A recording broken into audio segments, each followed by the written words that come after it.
This is Module 11, Lesson 3. We're going to talk about motors and generators really quickly. Motors and generators take advantage of the things that we've been learning about in the first two lessons. It takes advantage of the concept of magnets and magnetic fields and forces, and the concept that we just talked about in the last lesson that Oersted and Faraday discovered, that if we have moving charge, we can create a magnetic field, or that moving magnets create electric fields and electric currents. So we use these concepts all of the time. You may just not realize how often we use these concepts. It says on the screen what I just said, that moving electric charges create fields, and even vice versa. I didn't put that up there. But this is how we came up with motors and generators. You use motors constantly. You have motors in lots of different things. If you're using a computer right now or a Chromebook, you have a motor inside of there that's running a fan to keep it cool. Obviously, if you're using electricity, you've been watching these videos somehow, a generator somewhere, somehow has been making electricity for you in order for you to power the device that you're watching this on. So let's talk about how they work. Motors, they transform electrical energy into mechanical energy. So we're talking about motors that are just like simple DC motors, a direct current motor. Batteries make DC electricity, that's direct current, remember from our previous stuff. We're not talking about a steam engine or anything like that in this particular case. How a simple DC motor would work is basically you have to have a couple of things.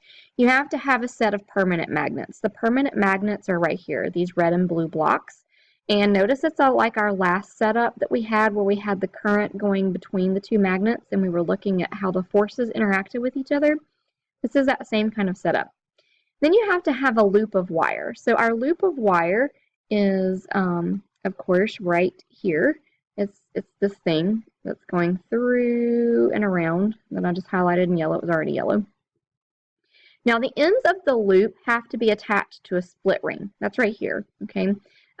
This is called a commutator, and it turns with it. It's actually attached to it. And then usually there's some brushes. I did not put that word up here in particular, but usually there's some carbon brushes that attach somewhere in this area, and it's exactly what they sound like. Imagine like the bristles on your toothbrush.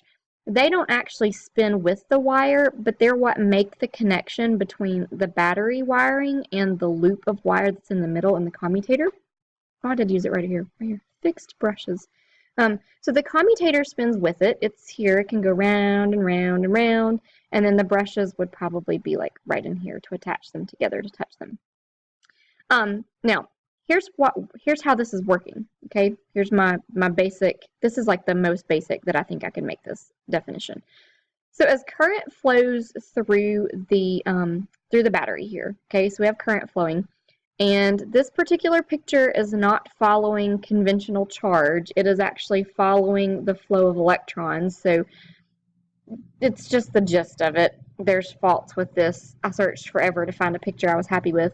So it's showing that current is flowing this direction. It's got the arrow pointing there. So what's happening is the current is flowing through this wire, around, heading back this direction, and then it'll go back into the battery, and we just keep making this loop of current again and again and again and again.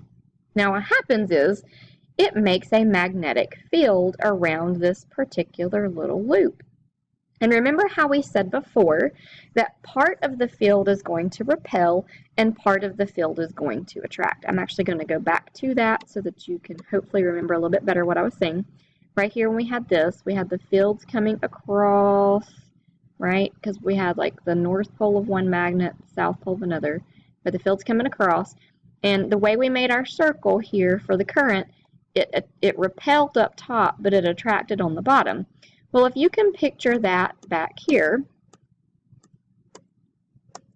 with this, what is happening is it's going to make this flip, okay? And in this particular case, it's going to flip it this way because the fields on top are going to repel, so it's going to push it away from the south, or maybe it's attracting here and it's pulling it towards the north, and it's pushing away on the other side. So it's going to flip that loop. It's going to turn it over. Now, if we don't have the commutator, it's just going to be stuck there. We're going to have fields that are now attracted to each other, and it's forever just stuck. So what the commutator does is it switches the direction of the current. So if the current the first time headed this direction, the next time it's going to head the other direction. And it's going to switch the direction of the current every half turn. What does that do? It keeps our loop spinning. Instead of keeping it just permanently attracted, it keeps it spinning. So it's going to flip, and it's going to flip again, and we're flipping this way. So it's going to turn over and over and over and over and over and over and over and over. Okay, now somewhere on this, if it's a motor, you are going to have an armature that comes off, and there's going to be some device on it. So for example, maybe right here on the end where I have the little green circle on here on the picture, what if we put like a fan blade on the end of this that came off of it? Well, then as this loop flips, it's going to spin the fan blade. And then that's where you get your motor. If you put wheels on the end of it, then the wheels are going to spin. So that motor is going to drive whatever is happening because of the spinning of that particular loop. Now, if you have this as a generator, we just switch everything around. If it's a generator, it is converting mechanical energy, which usually has something to do with movement, to electrical in this case. And notice we have a lot of the same setup. We still have to have the two magnets. We have to have our coil of wire. But in this case, we're either going to have something like, this is a hand crank. So you're going to put your hand on this, and you're going to crank it with your hand in a circle. They're showing the green arrow coming this way. So you're going to crank it around, like towards yourself if the person is standing over here. Okay. It could be a turbine that is on the end of this. A turbine is just the paddles, like the blades of a fan that are kind of turned at an angle so that wind or water can turn the turbine, or moving hot air. And then on this end, you have, that should say split rings, not spit rings, or slip rings, depending upon whether you have an AC or a DC generator. You're going to have these little rings that actually stay in place in this particular case. And as you turn this coil, what's going to happen this time is as you turn it, remember if we move a wire, if we move a magnetic field around a wire, we get electricity. It's easier in this case to just move the wire. So on this particular magnet, we have a magnetic field that is going this direction from the north to the south. So if we start spinning this coil inside of the magnetic field, we're going to generate electricity. And that electricity is going to flow up and over, and it's going to make our light bulb go off, and it's going to circle back around, and it's just going to keep going. The harder we turn this coil, the brighter that light should burn. Okay.